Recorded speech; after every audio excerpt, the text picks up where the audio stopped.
I'm Dana Gentry, the Communications Director at SEIU. Today we're talking with Senator Aaron Ford. Thanks so much for being here. Thank you for having me out, Dana. As you know, last session was brutal for labor. What do you expect from this next session? Do you expect a repeat of that? A lot of repeals of bills that were passed then?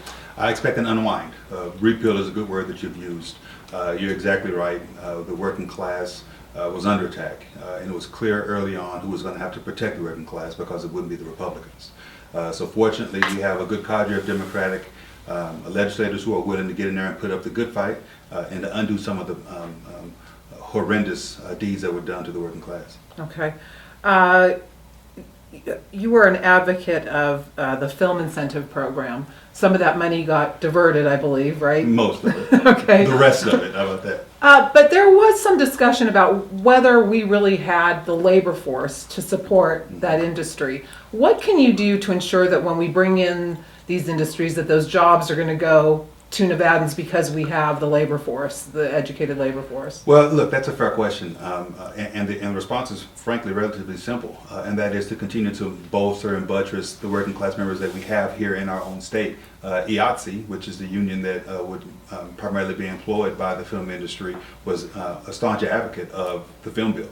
They were already setting up training programs and apprenticeship programs that were going to allow people to come in to be trained and to learn and how to join crews, and ultimately to draw and to bring film activity from California, from New Mexico, from Louisiana, from Georgia, and elsewhere into our state, and to grow a new industry, not just new jobs. Any chance of restoring any of that money? Yes, I think there's a chance. Listen, I don't think the governor has an opposition to the film incentive bill. It was a money issue. We had, he had an opportunity. We had an opportunity to attract another diverse industry. I firmly believe you don't have to undo a good opportunity in Southern Nevada to give one to Northern Nevada. But I think that the governor is certainly open and amenable to working with me and others on restoring the film tax credit. What about education? There's still a lot of discussion and legal action on the vouchers bill. What are you hearing from your constituents about that? Are they supportive of vouchers, or do they think it's diverting money that could be better used in public school? You know, I've heard both sides. I would say 80% of the individuals who understand the issue, however, disagree with the notion of the voucher program.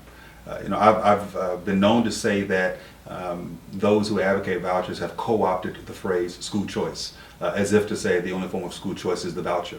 That is not true. We have other forms of school choice that we already have here in this state, including charter schools, magnet schools, career and technical education academies, open enrollment. Those are examples of school choice that I actually support. I've always been a staunch advocate of public education.